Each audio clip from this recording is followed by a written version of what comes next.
আপনার নেত্রী কি জানতো না 5ই আগস্টের আরো আগে থেকেই যে তার পরিণাম কোন দিকে যাচ্ছে? তার নিজস্ব গোয়েন্দা বাহিনী ছিল।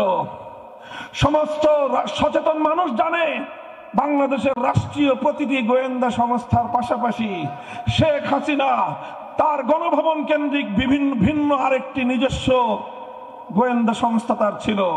সেই সঙ্গে তার প্রভু দেশের গোয়েন্দা সংস্থা তো ছিলই। দেশের পরিস্থিতি কোন দিকে গড়াচ্ছে তিনি ভালো করে আঁচ করতে পারছিলেন। এই আঁচ করতে পেরে তিনি কি করেছেন? তার দলের নেতা কর্মীর কারো নিরাপত্তার কথা তিনি চিন্তা করেন নাই, বরং অন্তিম মুহূর্ত পর্যন্ত তার নেতা কর্মীদেরকে জনগণের মুখোমুখি দাঁড় করিয়ে দেওয়ার চেষ্টা করেছেন। আজকে দেশ থেকে পালিয়ে গিয়ে আমার পুলিশ ভাইদের জন্য উনি মায়া কান্না করেন। লজ্জা উচিত আপনার। আপনি বাংলাদেশের পুলিশ বাহিনীকে জনগণের মুখোমুখি দাঁড় করিয়ে দেশপ্রেমিক পুলিশদেরকে আপনি বিতর্কিত করেছেন। বাংলাদেশের গণমানুষের জননন্দিত মানুষের আস্থার প্রতিষ্ঠান র্যাবকে দিয়ে আপনি আকাশ থেকে জনগণের হেলিকপ্টার থেকে জনগণের বুকে গুলি ছুড়ে র্যাবকে বিতর্কিত করেছেন। সর্বশেষ আপনি সেনাবাহিনীকেও বিতর্কিত করার চেষ্টা করেছেন। সেনাবাহিনীকে নির্দেশ দিয়েছিলেন চালাও গুলি, লক্ষ মানুষ মেরে ফেলো, আমি আমার ক্ষমতার মসনদ আমি অটুট রাখতে চাই। সেনাবাহিনী যখন অক্ষমতা প্রকাশ করেছে তখনই আপনি দেশ ছেড়ে পালিয়ে যেতে বাধ্য হয়েছেন। আপনার কাছে সব তথ্য ছিল। হে আওয়ামী লীগের নেতা কর্মীরা, আপনাদের নেত্রীর কাছে সব তথ্য ছিল, জানতো ডিজিএফআই, এনএসআই সহ এসবি সহ রাষ্ট্রীয় গোয়েন্দা সংস্থাগুলোর রিপোর্টের পাশাপাশি তার নিজস্ব দলীয় গোয়েন্দা সংস্থা, এরপরে তার প্রভু দেশীয় গোয়েন্দা সংস্থার রিপোর্ট তার কাছে ছিল। এই সব থাকার পরেও তিনি একেবারে 4 আগস্ট সন্ধ্যাবেলায়ও তার নেতা কর্মীদেরকে জনগণের বুকে গুলি ছুড়বার নির্দেশ দিয়েছেন। জনগণকে হত্যা করার নির্দেশ দিয়ে প্রকারান্তরে তিনি তার দলের কর্মীদেরকে জনগণের মুখোমুখি যুদ্ধের ময়দানে নামিয়ে দিয়েছেন। আর তলে তলে নিজে লাগেজ গুছিয়েছেন, নিজের লাগেজ গুছিয়েছেন। এর আগে একমাত্র ছেলে জয়কে পার করেছেন, পুতুলকে আরেক দেশে সেটেল করেছেন, নিজের ভাগনা ভাগ্নি যা ছিল সবকে ভিন দেশে সেটেল করেছেন। নিজের একটা বোন ছিল, সেই রেহানাকে দোবগল দাবা করে যা কিছু চুরি চামারি করে আগে তো পাচার করেছেন, অবশিষ্ট যা ছিল 14টা লাগেজের মধ্যে বোঝাই করে হেলিকপ্টার নিয়ে তিনি চম্পট দিয়েছেন। একবার আওয়ামী লীগের কথা ভাবেন নাই, একবার দলের নেতা কর্মীদের কথা ভাবেন নাই, একটাবার হেলমেট লীগের কথা ভাবেন নাই, একটাবার হাতুড়ি লীগের কথা ভাবেন নাই, একটাবার যুবলীগের কথা ভাবেন নাই, একবার ছাত্রলীগের কথা ভাবেন নাই। এই ছাত্রলীগ ঐতিহ্যবাহী ছাত্র সংগঠনকে হেলমেট লীগ বানিয়েছিল কে? বলেন কে বানিয়েছিল? এই ছাত্রলীগকে হাতুড়ি লীগ বানিয়েছিল কে? এদেরকে হাতুড়ি লীগ বানিয়ে, এদেরকে হেলমেট লীগ বানিয়ে জনগণের বিরুদ্ধে যুদ্ধে লেলিয়ে দিয়ে গোটা জনগণের মুখে এদেরকে ফেলে রেখে নিজে নিজের ব্যক্তিগত আর পারিবারিক আখের গুছিয়ে চম্পট দিলেন। এমন স্বার্থপর নেতা কোনদিন একটি দল তো দূরের কথা একটি দেশকে নেতৃত্ব দেওয়ার অধিকার রাখে না।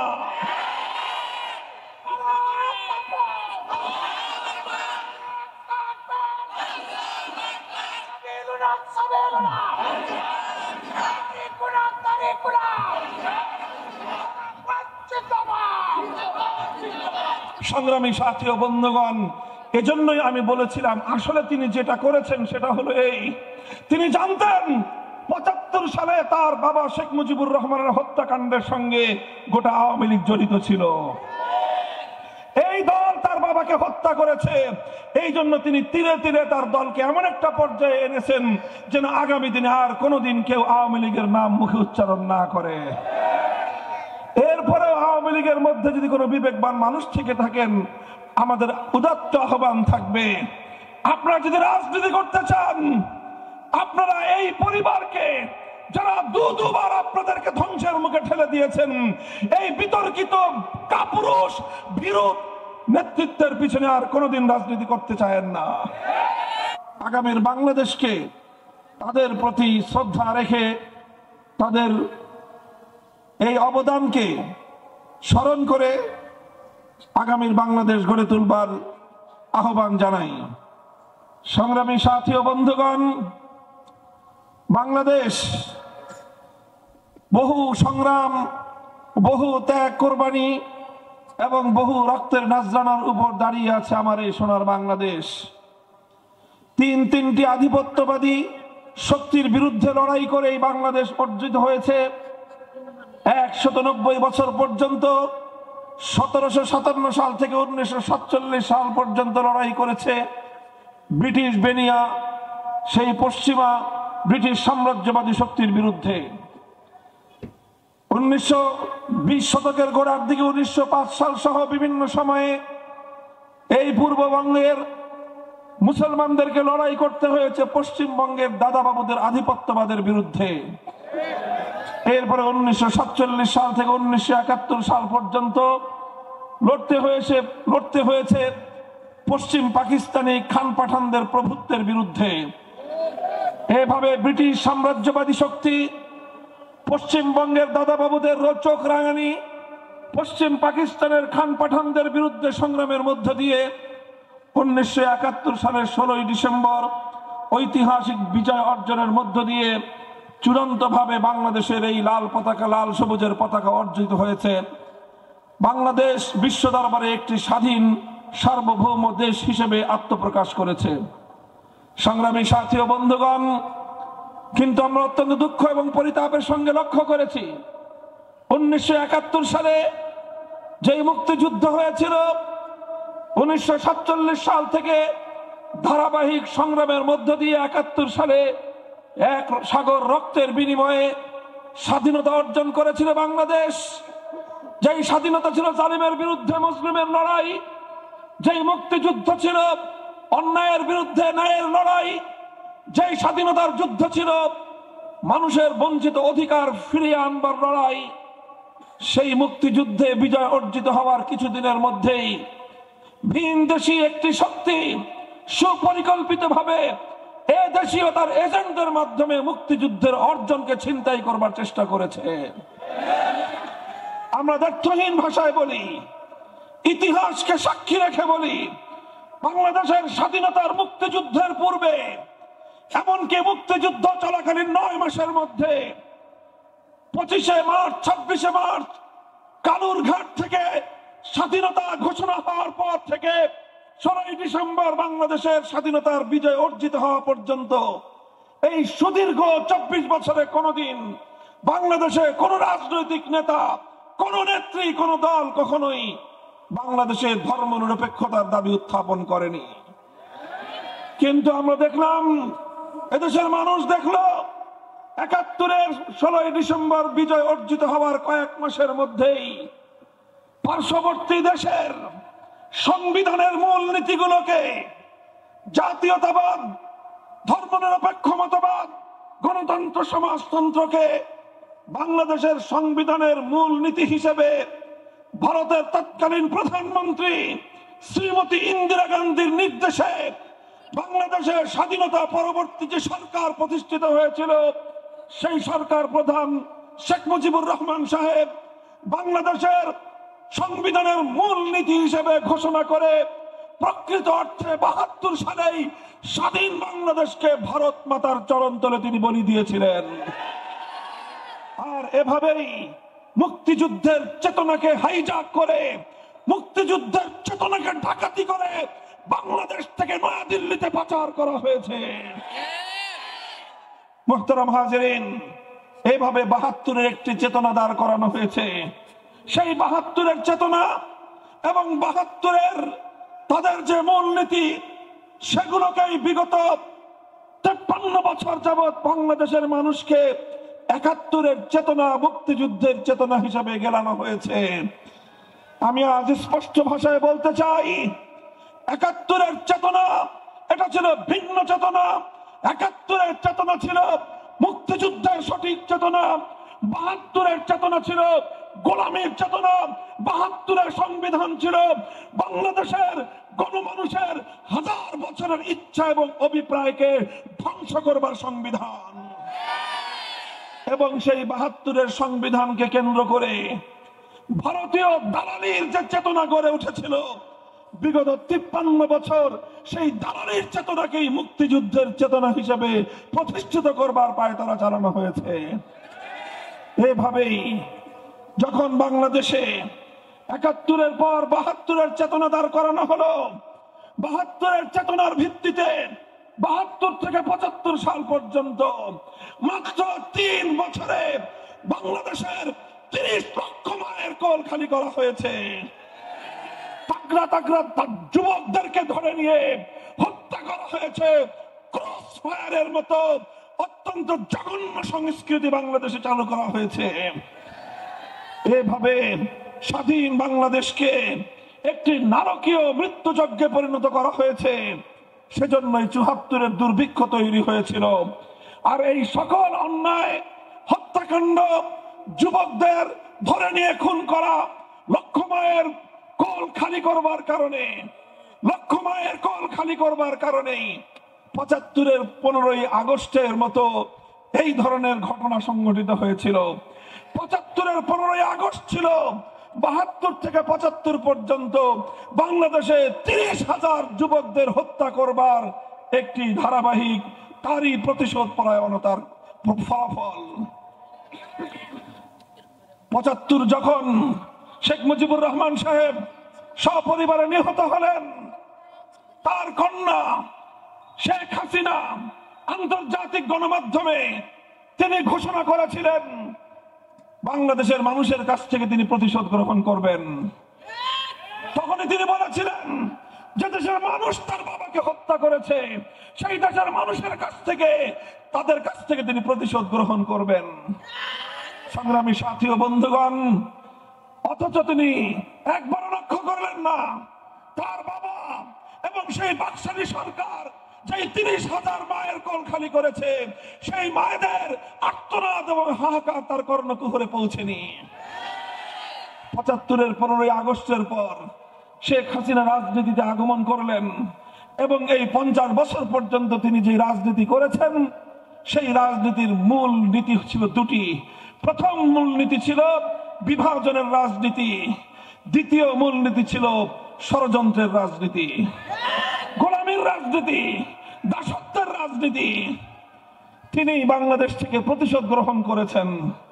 প্রতিশোধ গ্রহণ করেছেন বাংলাদেশের জনগণ থেকে, প্রতিশোধ গ্রহণ করেছেন বাংলাদেশের রাষ্ট্র থেকে, এমনকি তিনি প্রতিশোধ গ্রহণ করেছেন তার দল আওয়ামী লীগের কাছ থেকে। অনেকেই হয়তো বিষয়টা আশ্চর্যান্বিত হবেন যে তিনি আওয়ামী লীগের কাছ থেকে কিভাবে প্রতিশোধ নিলেন। আওয়ামী লীগের মধ্যে যদি কোনো বিবেকবান মানুষ থেকে থাকেন, ঠান্ডা মাথায় চিন্তা করে দেখবেন যে শেখ হাসিনা আপনাদের কত বড় ক্ষতি করে রেখে গিয়েছেন। শেখ হাসিনা তার এক বক্তব্যে বলেছিলেন, আজও পর্যন্ত নেট দুনিয়ায় তার সেই বক্তব্য ভাইরাল রয়েছে। তিনি 15ই আগস্টের তার বাবার হত্যাকাণ্ডকে নিয়ে তিনি তার দলের প্রতি ক্ষোভ প্রকাশ করে বলেছিলেন, এত বড় দল, এত নেতা কর্মী, কেউ তো কোথায়, কেউ তো 15ই আগস্টের হত্যাকাণ্ডের পর একজন মানুষ এগিয়ে আসে নাই। সেই লাশ 32 নম্বরে দিনের পর দিন পড়েছিল, কাউকে তো দেখা যায় নাই প্রতিবাদ করতে। তাহলে এত বড় দল থেকে লাভ কি? এই কথার মধ্য দিয়ে আওয়ামী লীগের প্রতি শেখ হাসিনার যে ক্ষোভ এবং তাদের প্রতি যে তার বিদ্বেষ ছিল এবং প্রতিশোধ পরায়ণতার মানসিকতা ছিল, সেটাই ফুটে ওঠে। আর সেটাই তিনি বিগত 15 বছরে অক্ষরে অক্ষরে আওয়ামী লীগকে এমন এক জায়গায় নিয়ে তিনি উপনীত করেছেন, আগামী দিনে বাংলাদেশে যেন কেউ আওয়ামী লীগের নাম নিতে সাহস না করে, লজ্জা থাকলে কোনো মানুষ আর আওয়ামী লীগের নাম মুখে উচ্চারণ করবে না। তিনি এমন কাজ করেছেন,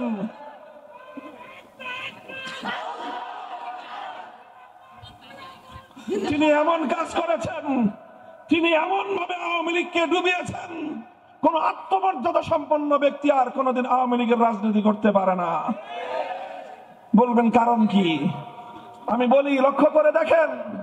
আওয়ামী লীগের নেতা কর্মীদেরকে ঠান্ডা মাথায় চিন্তা করার জন্য বলবো, দেখেন যেই নেত্রী এখন ভারতে পালিয়ে গিয়ে আরেক দেশের কোলে বসে অন্য আরেকটি রাষ্ট্রের আশ্রয় থেকে বাংলাদেশের অভ্যন্তরে উস্কানি দিয়ে আবারও আপনাদেরকে বিপদে ফেললো, এই বিগত 5ই ফেব্রুয়ারি এই 32 নম্বর সহ গোটা বাংলাদেশের নতুন করে আবার যে মানুষের মধ্যে উত্তেজনা তৈরি হলো এবং সেই উত্তেজনার প্রেক্ষিতে আবার কিছু মানুষের কিছু ক্ষয়ক্ষতি হলো, এর জন্য সবটা দায় শেখ হাসিনাকে বহন করতে হয়। আপনারা লক্ষ্য করে দেখেন, বাংলাদেশে অনেক শাসক জনগণের আন্দোলনের মুখে তিনি ক্ষমতা থেকে পদত্যাগ করতে বাধ্য হয়েছেন। 1990 সালে জেনারেল হোসেন মোহাম্মদ এরশাদ সাহেব তিনি ক্ষমতাচ্যুত হয়েছেন। ক্ষমতাচ্যুত হয়ে অন্ধকার কারাগারে নিক্ষিপ্ত হয়েছেন। বছরের পর বছর কারাগারের অন্তরালে দিন যাপন করেছেন। তিনি জুলুম সহ্য করেছেন, তিনি নানাভাবে কষ্ট স্বীকার করেছেন, কিন্তু দলের কর্মীদেরকে অসহায় অবস্থায় রেখে দেশ ছেড়ে পালিয়ে যান নাই। 1996 সালে এবং 2006 সালে ক্ষমতাচ্যুত হয়েছেন বেগম খালেদা জিয়া। ক্ষমতা ছেড়ে তিনি তার দলকে ছেড়ে তার নেতা কর্মীদেরকে রেখে অশীতিপর বৃদ্ধ বয়সে অন্য কোথাও যাননি। অশীতিপর এই বার্ধক্যের সময়ে হাসি মুখে কারাবরণ করেছেন।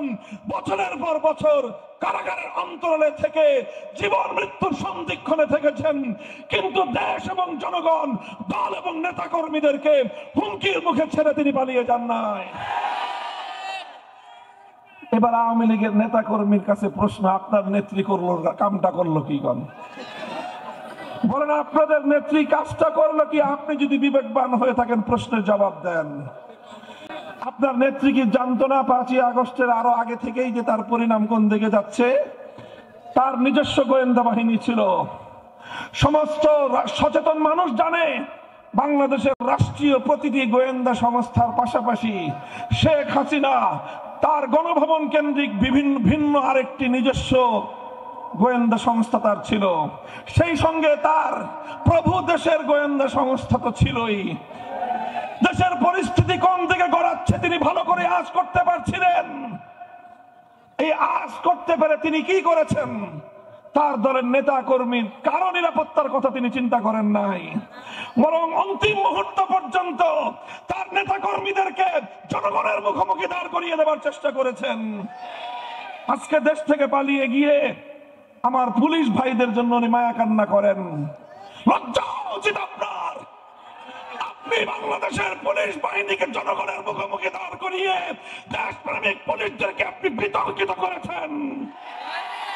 বাংলাদেশের গণমানুষের জননন্দিত মানুষের আস্থার প্রতিষ্ঠান র্যাবকে দিয়ে আপনি আকাশ থেকে জনগণের হেলিকপ্টার থেকে জনগণের বুকে গুলি ছুড়ে র্যাবকে বিতর্কিত করেছেন। সর্বশেষ আপনি সেনাবাহিনীকেও বিতর্কিত করার চেষ্টা করেছেন। সেনাবাহিনীকে নির্দেশ দিয়েছিলেন, চালাও গুলি, লক্ষ মানুষ মেরে ফেলো, আমি আমার ক্ষমতার মসনদ আমি অটুট রাখতে চাই। সেনাবাহিনী যখন অক্ষমতা প্রকাশ করেছে তখনই আপনি দেশ ছেড়ে পালিয়ে যেতে বাধ্য হয়েছেন। আপনার কাছে সব তথ্য ছিল। হে আওয়ামী লীগের নেতা কর্মীরা, আপনাদের নেত্রীর কাছে সব তথ্য ছিল। জানতো ডিজিএফআই, এনএসআই সহ এসবি সহ রাষ্ট্রীয় গোয়েন্দা সংস্থাগুলোর রিপোর্টের পাশাপাশি তার নিজস্ব দলীয় গোয়েন্দা সংস্থা, এরপরে তার প্রভু দেশীয় গোয়েন্দা সংস্থার রিপোর্ট তার কাছে ছিল। এই সব থাকার পরেও তিনি একেবারে 4 আগস্ট সন্ধ্যাবেলায়ও তার নেতা কর্মীদেরকে জনগণের বুকে গুলি ছুড়বার নির্দেশ দিয়েছেন। জনগণকে হত্যা করার নির্দেশ দিয়ে প্রকারান্তরে তিনি তার দলের কর্মীদেরকে জনগণের মুখোমুখি যুদ্ধের ময়দানে নামিয়ে দিয়েছেন। আর তলে তলে নিজে লাগেজ গুছিয়েছেন, নিজের লাগেজ গুছিয়েছেন। এর আগে একমাত্র ছেলে জয়কে পার করেছেন, পুতুলকে আরেক দেশে সেটেল করেছেন, নিজের ভাগনা ভাগ্নি যা ছিল সবকে ভিন দেশে সেটেল করেছেন। নিজের একটা বোন ছিল, সেই রেহানাকে দোবগল দাবা করে যা কিছু চুরি চামারি করে আগে তো পাচার করেছেন, অবশিষ্ট যা ছিল 14টা লাগেজের মধ্যে বোঝাই করে হেলিকপ্টার নিয়ে তিনি চম্পট দিয়েছেন। একবার আওয়ামী লীগের কথা ভাবেন নাই, একবার দলের নেতা কর্মীদের কথা ভাবেন নাই, একটাবার হেলমেট লীগের কথা ভাবেন নাই, একটাবার হাতুড়ি লীগের কথা ভাবেন নাই, একটাবার যুবলীগের কথা ভাবেন নাই, একবার ছাত্রলীগের কথা ভাবেন নাই। এই ছাত্রলীগ ঐতিহ্যবাহী ছাত্র সংগঠনকে হেলমেট লীগ বানিয়েছিল কে? বলেন কে বানিয়েছিল? এই ছাত্রলীগকে হাতুড়ি লীগ বানিয়েছিল কে?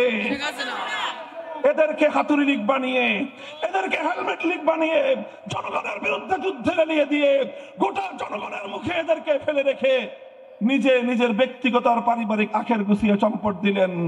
এমন স্বার্থপর নেতা কোনদিন একটি দল তো দূরের কথা, একটি দেশকে নেতৃত্ব দেওয়ার অধিকার রাখে না।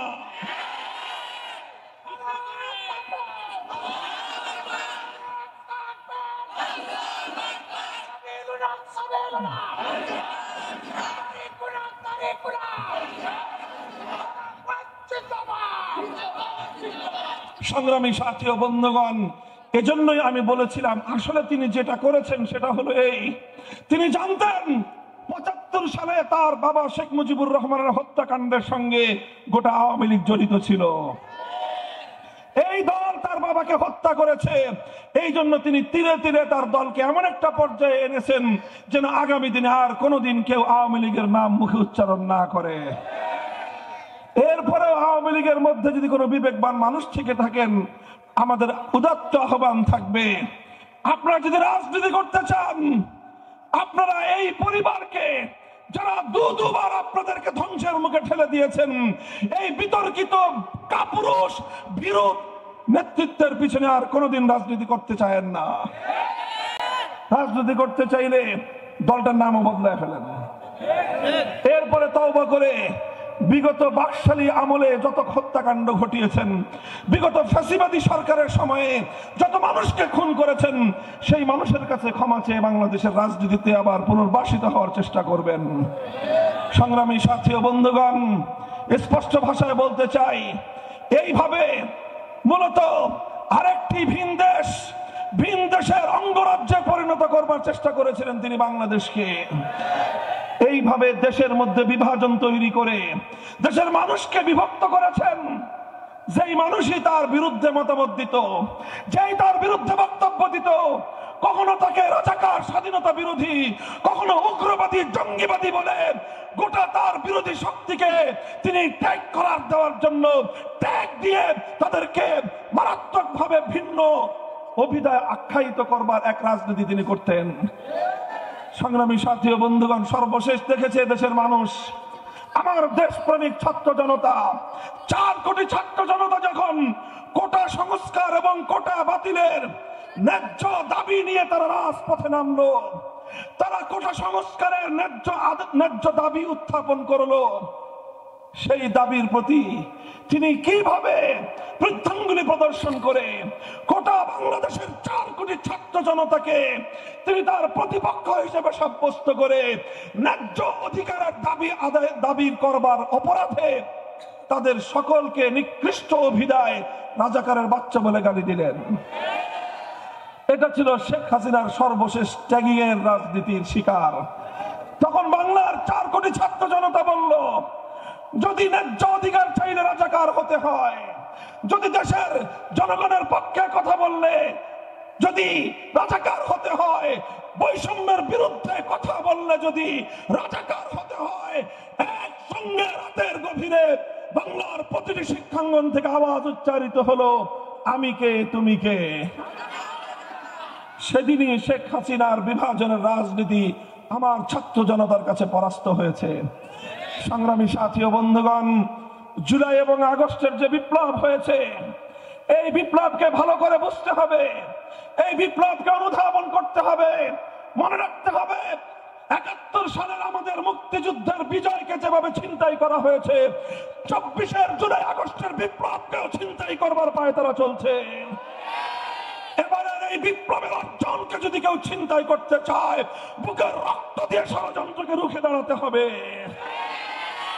সংগ্রামী সাথী ও বন্ধুগণ, জুলাই আগস্টের যে বিপ্লব হয়েছে, এই বিপ্লবের অন্যতম প্রতীকী একটি চিত্র ছিল কি, আমরা বাংলাদেশের প্রতিটি শহরে দেখেছি, প্রতিটি জেলা শহর, বিশেষ করে বিভাগীয় শহরগুলোতে একটি অভিন্ন কমন চিত্র মানুষের চোখে ধরা পড়েছে। মিডিয়াতে বারবার এই দৃশ্যগুলো দৃশ্যমান হয়েছে। আমার দামাল ছেলেরা, এই ছেলেরা সমস্ত বিভাজনকে ভুলে গিয়ে স্কুল থেকে ছাত্ররা এসেছে, কলেজ ইউনিভার্সিটি থেকে ছেলেরা এসেছে, আলিয়া মাদ্রাসা থেকে আমার সন্তানরা এসেছে, কওমি মাদ্রাসা থেকে আমার ছাত্ররা এসে ভেদাভেদের সকল দেয়ালগুলো ভেঙে গুড়িয়ে দিয়েছে।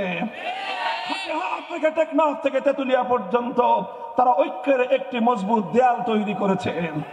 তারা রাজপথে স্লোগান তুলেছে বৈষম্যের বিরুদ্ধে, অন্যায়ের বিরুদ্ধে, ফ্যাসিবাদের বিরুদ্ধে, স্বৈরতন্ত্রের বিরুদ্ধে।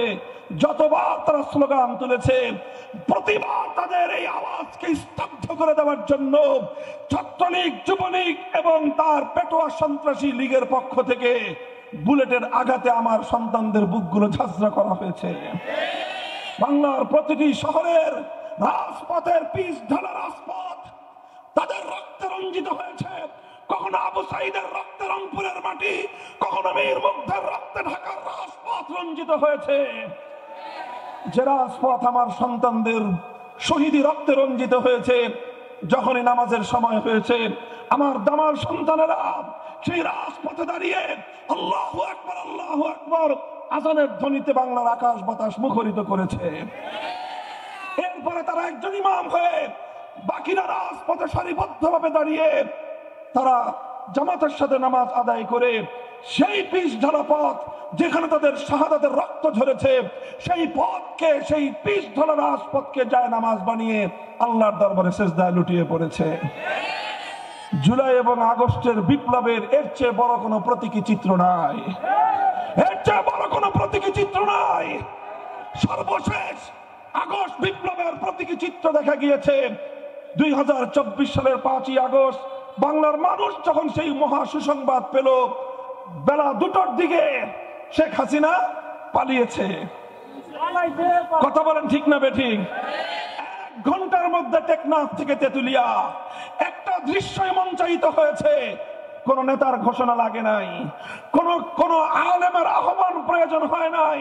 গোটা বাংলার তাওহীদি জনতা, বিপ্লবী জনতা টেকনাফ থেকে তেতুলিয়া ভাস্কর্য নামক যতগুলো মূর্তি বাংলার মুসলমানদের জনপদে ছিল ভেঙ্গে গুড়িয়ে দিয়েছে। তারা মুসলমানদের জনপদ থেকে ভাস্কর্য নামক মূর্তিগুলো ভেঙ্গে গুড়িয়েছে, কিন্তু কোন হিন্দুদের মন্দিরে, তাদের উপাসনালয়ে রক্ষিত মূর্তির গায়ে ফুলের টোকাও দেয়নি। যুগপৎ দুটি এই চিত্র বাংলাদেশের মানুষকে মনে রাখতে হবে। আগস্টের বিপ্লব ছিল অসাম্প্রদায়িক বিপ্লব, আগস্টের বিপ্লব ছিল সকল ধর্ম বর্ণের সকল মানুষের সম্মিলিত বিপ্লব। আর দ্বিতীয় প্রতীকী চিত্র ছিল হিন্দুদের মন্দিরে আঘাত করে নাই, তাদের প্রতিমা, তাদের মূর্তি ভাঙে নাই, মুসলমানদের জনপদে কোনো মূর্তি আস্ত রাখে নাই। 5 তলার সমান বিশাল দেবতা দাঁড় করিয়ে রেখেছিল, ওই দেবতার গলায় রশি বেঁধে রাজপথে ভূপাতিত করা হয়েছে। কোথাও সেই দেবতার মাথায় উঠে বাংলার তাওহীদি জনতা পেশাব করে চরম লাঞ্ছনাকর তাদেরকে উপহার পেশ করা হয়েছে। এগুলো ছিল আগস্ট বিপ্লবের বৈশিষ্ট্য। কাজে আজ আমি বলতে চাই, আগস্ট বিপ্লবের 6 মাস পরে কেউ যদি আজ আগস্ট বিপ্লবকে, জুলাইয়ের বিপ্লবকে ভিন্ন খাতে প্রবাহিত করবার চেষ্টা করা হয়, দেশপ্রেমিক জনতা সেই অপচেষ্টাকে রুখে দেবে, অপচেষ্টাকে রুখে দিতে হবে।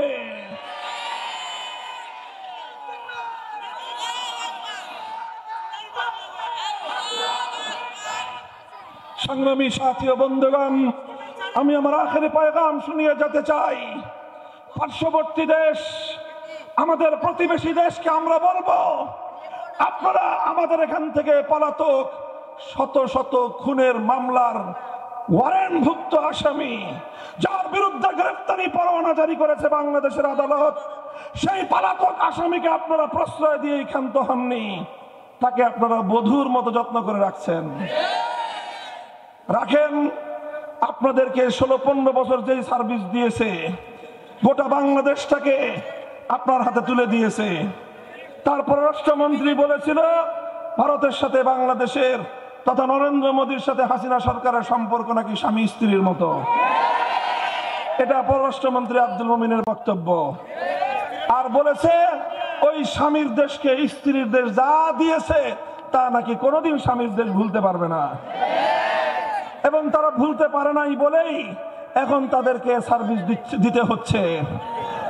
সার্ভিস দেন, মনে রাখবেন আপনার কোলে বসে আমার বাংলাদেশের আভ্যন্তরীণ বিষয়ে যদি এভাবেই নাক গলাতে থাকে, বাংলার মানুষ আপনার সঙ্গে সৌজন্যতামূলক কোনো কূটনৈতিক সম্পর্ক রাখতে পারবে না।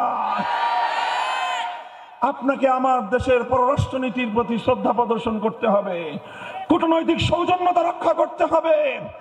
আর যদি আমার বাংলাদেশকে মনে করেন আপনার কৃতদাসীর আমলের মতো আমার বাংলাদেশের স্বাধীন পতাকা এভাবে আপনারা অগ্নিসংযোগ করবেন, আমার আগরতলার উপহাই কমিশনে আপনারা এভাবে আক্রমণের পর আক্রমণ শানিয়ে যাবেন, বাংলার শাহজালালের সন্তানরা নীরব বসে থাকবে না, নীরব বসে থাকবে না।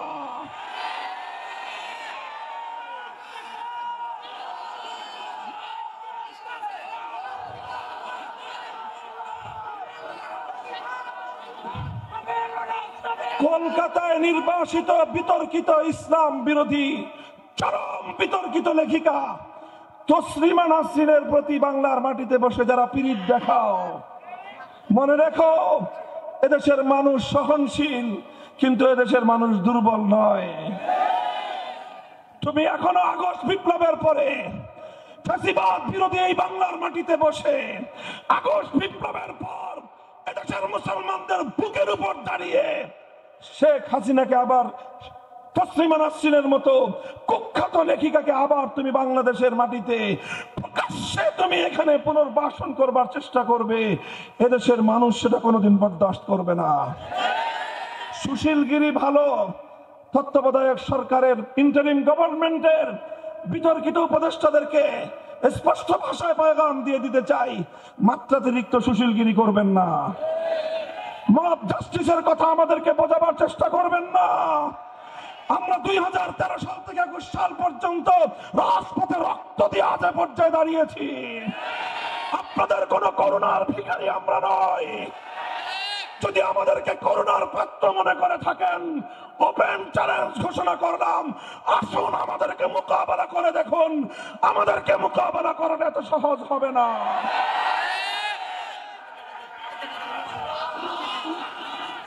সংগ্রামী সাথী ও বন্ধুগণ, আমরা দায়িত্বহীন ভাষায় বলি এদেশে আমরা ইসলামকে নিয়ে বাঁচবো, ইসলামের গৌরব নিয়ে বাঁচবো, ইসলামের ঝান্ডা সমর্থন করেই বাঁচবো আমরা। মনে রাখতে হবে ঐতিহাসিক ভাবে বিগত 250 বছরের ইতিহাস প্রমাণ করে বাংলাদেশ এবং বাংলাদেশের স্বাধীনতা এবং ইসলাম এক সূত্রে গাঁথা। মনে রাখবেন বাংলাদেশের স্বাধীনতা এবং ইসলাম এক সূত্রে গাঁথা। যদি বাংলাদেশে ইসলাম আক্রান্ত হয়, বাংলাদেশের স্বাধীনতা বিপন্ন হবে। সুতরাং বাংলাদেশে যারা ইসলাম বিরোধী তারাই স্বাধীনতার বিপক্ষ শক্তি।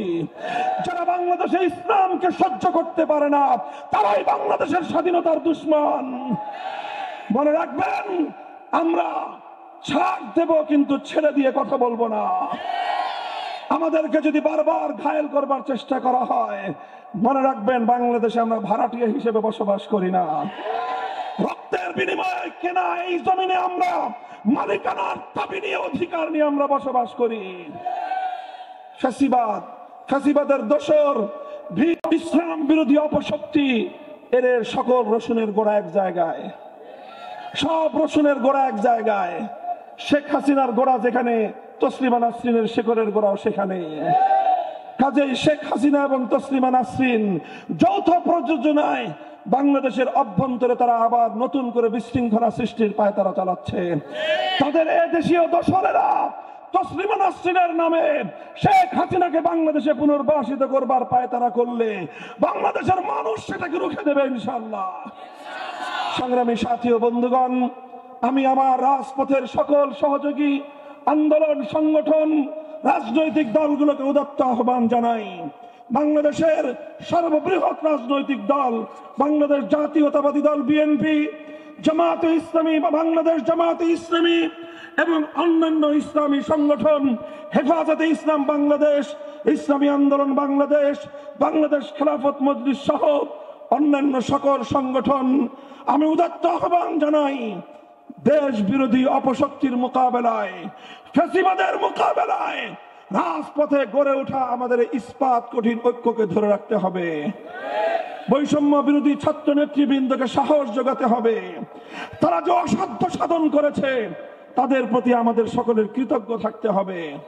ছাত্র নেতৃবৃন্দকে বলবো, তোমরা অভিজ্ঞ রাজনৈতিক নেতৃবৃন্দের অভিজ্ঞতা থেকে তোমরা উপকৃত হও, পরামর্শ করো, সকলের সম্মিলিতভাবে একটি নতুন বাংলাদেশ গড়ে তুলবো আমরা।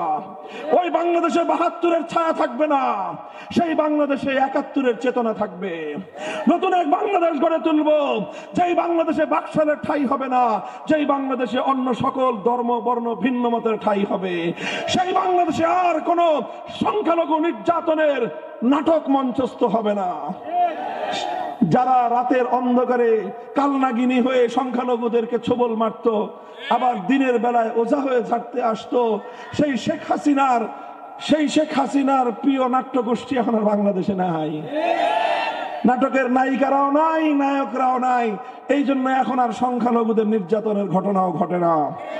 এই জন্য বাংলাদেশের হিন্দু বৌদ্ধ খ্রিস্টান সহ প্রতিটি সংখ্যালঘুদের জান মাল ইজ্জত আব্রু এবং তাদের ধর্মীয় উপাসনালয় সহ তাদের সবকিছু বাংলার তৌহিদি জনতার কাছে আল্লাহ এবং তার রসুলের পক্ষ থেকে রক্ষিত আমানত। এই আমানতের মর্যাদা যে কোনো মূল্যে আমরা রক্ষা করব। কথা বলেন ঠিক কিনা? এভাবেই আমরা একটি সুন্দর বাংলাদেশ গড়ে তুলব, যেই বাংলাদেশের কথা আমরা বলছি সকল ইসলামপন্থীরা ঐক্যবদ্ধ হয়ে শিশানালা প্রাচীরের মতো একটি ঐক্যবদ্ধ বুনিয়াদের উপর দাঁড়িয়ে আমরা ঘোষণা দিতে চাই, অনেক রঙের বাংলাদেশ দেখা হয়েছে, এবার দেখতে চাই ইসলামের বাংলাদেশ, এবার দেখতে চাই খেলাফতের বাংলাদেশ। আমরা একটা আন্দোলন করেছি গোটা দেশ বৈষম্যহীন বাংলাদেশ গড়বার জন্য। কথা বলেন ঠিক কিনা? আমরা বলতে চাই, বৈষম্যহীন চূড়ান্তভাবে ইনসাফপূর্ণ বৈষম্যহীন দেশ গড়তে হলে মানব রচিত কোন তন্ত্র মন্ত্র দিয়ে সেটা সম্ভব নয়। চূড়ান্ত বৈষম্যহীন সমাজ গড়বার একমাত্র নিশ্চয়তা রয়েছে সৃষ্টিকর্তা মহান আল্লাহ প্রদত্ত রাজনৈতিক বন্দোবস্তের মধ্যেই। আল্লাহ প্রদত্ত রাজনৈতিক ব্যবস্থার নামই হলো খেলাফতের রাজনৈতিক ব্যবস্থা।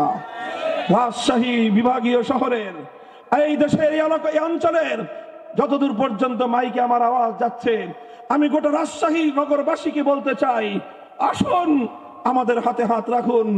বাংলাদেশ খেলাফত মজলিস, বাংলাদেশ খেলাফত যুব মজলিস, বাংলাদেশ খেলাফত শ্রমিক মজলিস, বাংলাদেশ খেলাফত ছাত্র মজলিস প্রতিটি কাফেলার পতাকা তলে যার যার সুবিধা মতো সংঘবদ্ধ হয়ে আগামীর বাংলাদেশকে আমরা গড়ে তুলব ইনশাআল্লাহ। আমরা একটি বৃহত্তর ঐক্য গড়ে তুলে উদারতার ভিত্তিতে দেশপ্রেমিক সকল শক্তিকে নিয়ে আগামীর সুন্দর সমৃদ্ধ বাংলাদেশ গড়ে তুলব ইনশাআল্লাহ। আপনারা আমাদের সাথে থাকবেন তো? আল্লাহ পাক আপনাদের সকলকে কবুল করুন। আজকের এই চমৎকার সমাবেশ বাস্তবায়নের জন্য বাংলাদেশ খেলাফত মজলিস রাজশাহী জেলা শাখার নেতৃবৃন্দকে আমি আমার পক্ষ থেকে আন্তরিক অভিনন্দন জানাই, শুকরিয়া জ্ঞাপন করি। আল্লাহ পাক রব্বুল আলামিন সকলকে উত্তম বিনিময় দান করুন। সুবহানাল্লাহি ওয়া বিহামদিহি, সুবহানাকাল্লাহুম্মা বিহামদিক, আশহাদু আন লা ইলাহা ইল্লা আনতা, আস্তাগফিরুকা ওয়া আতুবু ইলাইক। ইয়া হাইয়্যু ইয়া কাইয়্যুম বিরাহমাতিকা নাস্তাগীথ। আল্লাহ সমাবেশকে আপনি কবুল করুন। আপনার জমিনে আপনার দ্বীনকে খেলাফত বাস্তবায়ন করবার জন্য আল্লাহ আমাদেরকে তৌফিক এনায়েত করেন। ربنا تقبل منا انك انت السميع العليم. سبحان ربك رب العزه عما يصفون وسلام على المرسلين والحمد لله رب العالمين.